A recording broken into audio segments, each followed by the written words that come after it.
Welcome into Chatterbox Bengals. I am your host, Stone Shields. This is my first video here with Chatterbox Sports, and I am certainly very excited for the football season and beyond. Want to thank Trace Fowler and the entire team here at Chatterbox Sports for bringing me on. Really excited for the football season and beyond. You may have seen me talk about the Bengals before on the internet. That's something we're certainly going to do here at Chatterbox Bengals as well, and have some exciting projects in the future as well.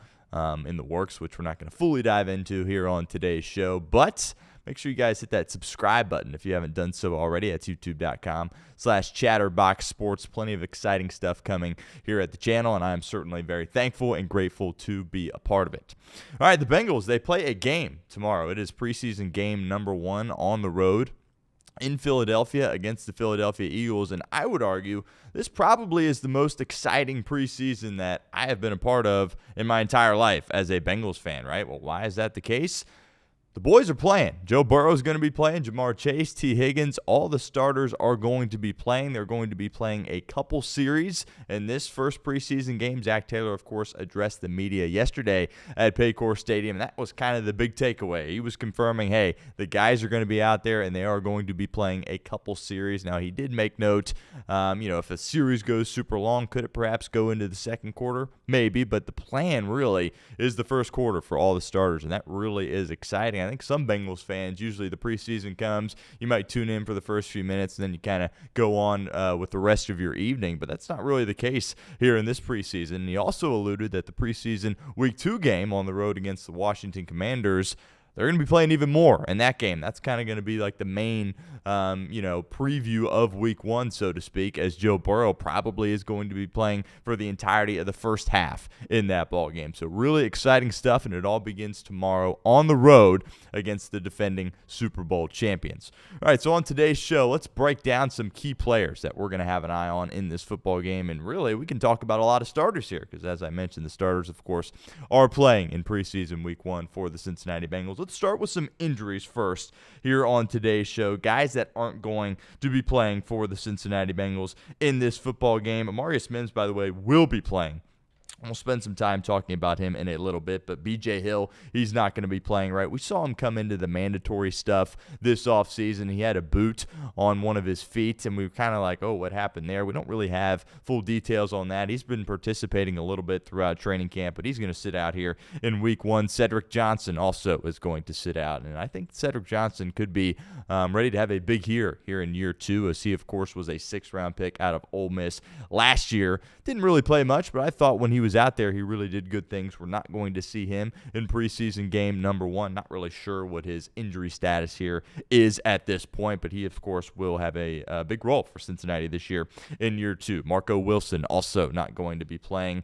I think a lot of us Bengals fans were concerned about the cornerback room, right? Zac Taylor was optimistic about that room in his press conference yesterday, but Marco Wilson's not going to be playing. He, of course, was a free agent. He was with the team throughout the end of last season, kind of picked him up from the New England Patriots, and they decided to sign him a 1-year deal in free agency. He's going to be back, but we're not going to see him in this game. Cam Taylor-Britt, of course, has been dealing with injuries. He's been off at the rehab field, right? Hasn't really done a ton of stuff with the team. Also, Matt Lee isn't going to be playing. He, of course, your 7th-round pick last year out of Miami. A lot of people view him kind of as that backup center to Ted Karras. He's not going to be playing here in Week 1. And Mike Gesicki, of course, as well. That's probably the biggest name, right? Of course, along with Cam Taylor-Britt. Gesicki, of course, had that pulled hamstring in that practice at Paycor Stadium in front of the fans. And Zac Taylor said if it was a real game, he would be listed as questionable and be trying to play in that football game. But preseason game number 1, no reason to test it. Gesicki will sit out. And one other guy I do want to mention as far as injuries, but he's not injured, just a guy that's not playing. Noah Fant, of course, who signed, wasn't on a football team. The Bengals picked him up. There were several suitors, but he ultimately decides to sign with Cincinnati, have an opportunity to play with Joe Burrow in this high-powered offense. He is fully going to get up to speed after this game, is what Zac Taylor said, and he will get the entirety of the offense, and it will be go time after this game. But Noah Fant going to sit out game 1. So that's kind of injuries. Guys are going to be playing, guys that aren't going to be playing here against Philly tomorrow night. All right, let's talk about some key players to watch. Let's start with the obvious ones, right? We got to talk Joe Burrow, we got to talk Ja'Marr Chase, and we got to talk T. Higgins as well. just to see those guys together on the football field again in a game, granted a preseason game, but a game is real exciting for the Cincinnati Bengals, right? Your 2 wide receivers, of course, just got massive contract extensions this offseason. Now they're going to be out with their quarterback. And I think we're all excited to see Joe Burrow take the football field tomorrow night. Zac Taylor, and people are saying he looks even better, which is really just hard to wrap your head around, right? Considering the season that he had last year, obviously from a team perspective, it didn't end the way you wanted it to. But if Joe Burrow is better this year than he was last year, look out, because that certainly is a massive development as far as Joe Burrow goes. But really excited to see him play. And you got to mention those guys, right? Key players to watch. Everybody's going to be tuned in at the beginning of the game tomorrow night to see those 3 go to work, because that is your franchise for the next however many years, right? They're under contract, they're here, they're ready to go, and how those 3 guys go will dictate the success of this football team over the next couple of years, and ultimately determine whether or not this football team can win a championship or not. All right, let's talk Amarius Mims, because really the biggest focus that I have going into this game, apart from seeing Joe Burrow play, is the trenches, right? How is that going to look? The offensive line, of course, has been a struggle since Joe Burrow has come on to this team, or come on to the league in 2019, right? I think last year was probably the best offensive line that he has played with to this point, but still wasn't good enough because he was taking lots of hits. And now, granted, his play style, the way he plays the game, he likes to hold on to the football, wait till the last second, try to make plays off script, right? That certainly impacts him getting hit. I totally get that, but the offensive line does have to get better. I think that's why you saw Zac Taylor make the move, right? Frank Pollock is out as your offensive line coach. Scott Peters is in, and there's a reason that change was made. So the offensive line is going to be a position group that I have a lot of focus on in this game, because if you got your ones out there, most importantly, if you got number 9 out there, you better have your starting offensive line out there as well to protect him, because Philly, it's a game, right? It's a preseason game, but they're going to be trying to hit Joe Burrow in this game. Amarius Mims will play. Amarius Mims is quickly becoming one of my favorite players on this football team, right? He, of course, was your first-round pick last year out of Georgia, right tackle, right? I think you wanted to kind of start it a little bit slower, but then Trent Brown gets hurt last year. He's thrust into duty. I think he did a tremendous job. The injuries are, of course, a concern for Amarius Mims. He's been dealing with a thumb/hand/wrist injury, but we saw Scott Peters kind of talk about, hey, this is a guy that needs to, play through some stuff, right? He's an offensive lineman in the NFL. Guys are going to be dinged up throughout the entirety of the season. You've got to be able to play through that, because Amarius Mims at 70% or maybe even 60% is better than your next guy at 100%. That's just kind of the reality of the situation. The plan for him is to play. I certainly have an eye on Amarius Mims. And then, of course, the guard spots, right? That arguably, along with some stuff on the defensive side, which we will talk about here on today's show as well, is the biggest kind of position battle for this football team going into this 2025 season. So the guard spots, right? Dylan Fairchild, right? Your 3rd-round pick out of Georgia. By all accounts, it seems as though he's going to come in and be the starter for you. When Zac Taylor talks about him, he really loves him. He talks about the wrestling background, right? The aggressiveness, the violence that he plays with. Plan is for him to go out there and be that guy in week 1. Now, how many reps will he get? Will he stay in longer because he's a rookie?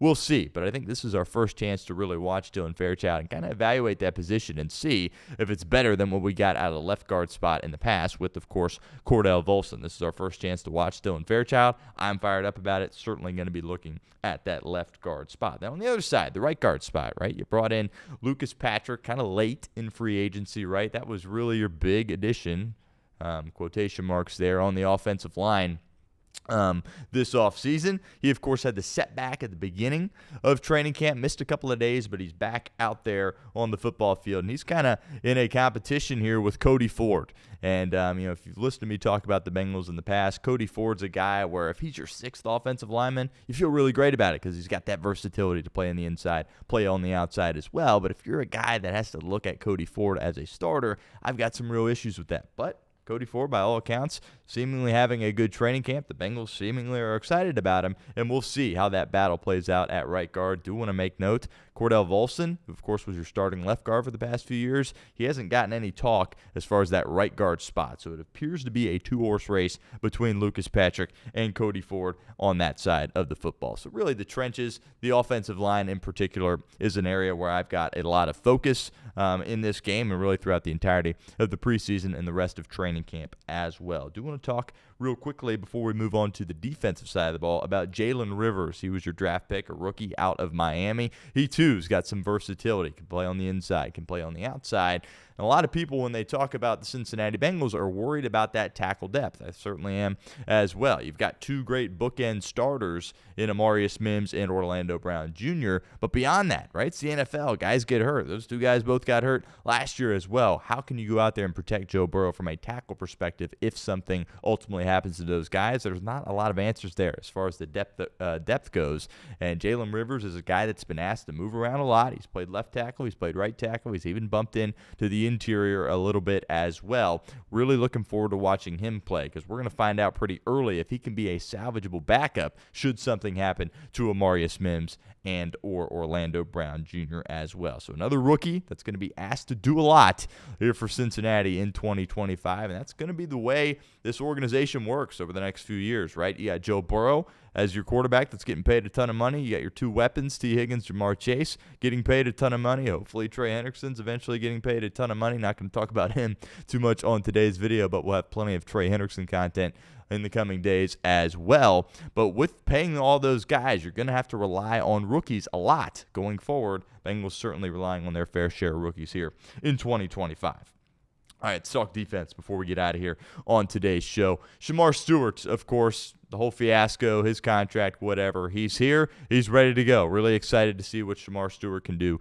for the Cincinnati Bengals. Zac Taylor says he's really aggressive. He's really violent. He's really physical. That's what you're looking for a young edge rusher. He's got a lot to learn. We all know this. And he's got, of course, a late start. But seeing Shemar Stewart out on the football field, that's going to be very exciting because hopefully he can flash. And, you know, he's kind of a raw prospect, what have you. But if he can flash some of his playmaking ability, I think that will make all of us Bengals fans very, very happy as well. Now, the DB side is interesting, right? Zac Taylor says he feels good about the depth that they have at corner.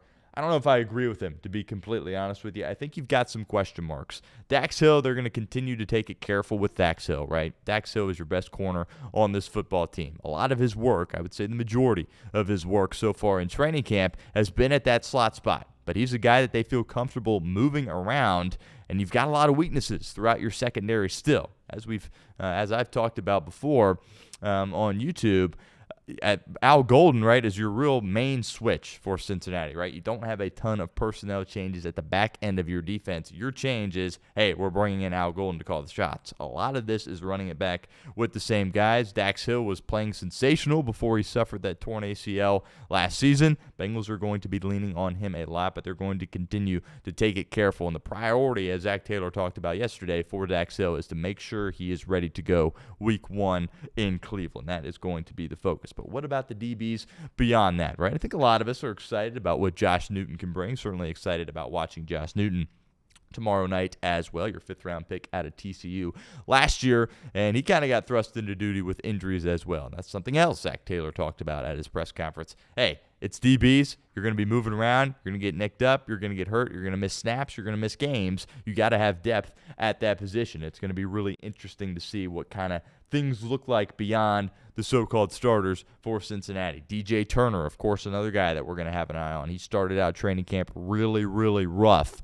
But over the course of the past few days, he's broken out a little bit. He's made some nice plays. He's settled down, and I think people are pretty excited about that. So DJ Turner certainly going to be a guy that a lot of people have an eye on in this football game. Obviously mentioned Marco Wilson not going to be playing, but DJ Ivey is a guy that will be. And DJ Ivey, I have got a lot of love for DJ Ivey. He, of course, is a cornerback, and he's a longer, taller cornerback. He looks kind of big out there at that corner spot. He was your 7th-round pick out of Miami a couple of years ago, had that torn ACL as a rookie. He was really doing great things on special teams leading up to that. And then last year was kind of, he was on the team. You saw him on 3rd down, stuff like that a little bit. But I think his role could be a lot bigger this year for Cincinnati. I've got my eye on DJ Ivey in this football game. He competes. He plays hard. He's a feisty guy out there defensively. He's got good ball skills as well, and I'm looking forward to seeing him compete throughout the preseason.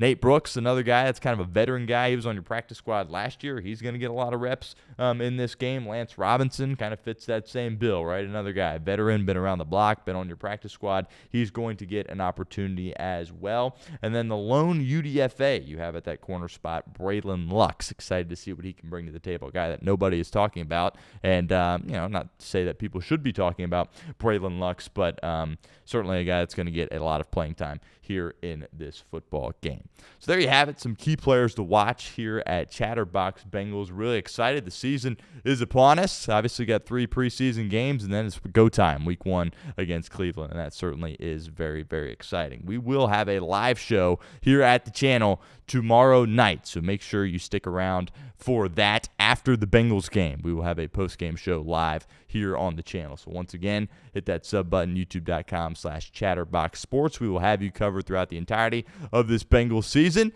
and certainly have you covered with some other stuff as well. Can't wait to share that here on the channel additionally. Once again, I want to thank you all for welcoming me in here at Chatterbox Sports, and look forward to building a relationship with all you guys in the comments section, certainly, and continuing to bring great content here to Chatterbox Sports. We're really grateful and thankful here on my end, and we will talk to you soon with a live show tomorrow after week 1 of the preseason.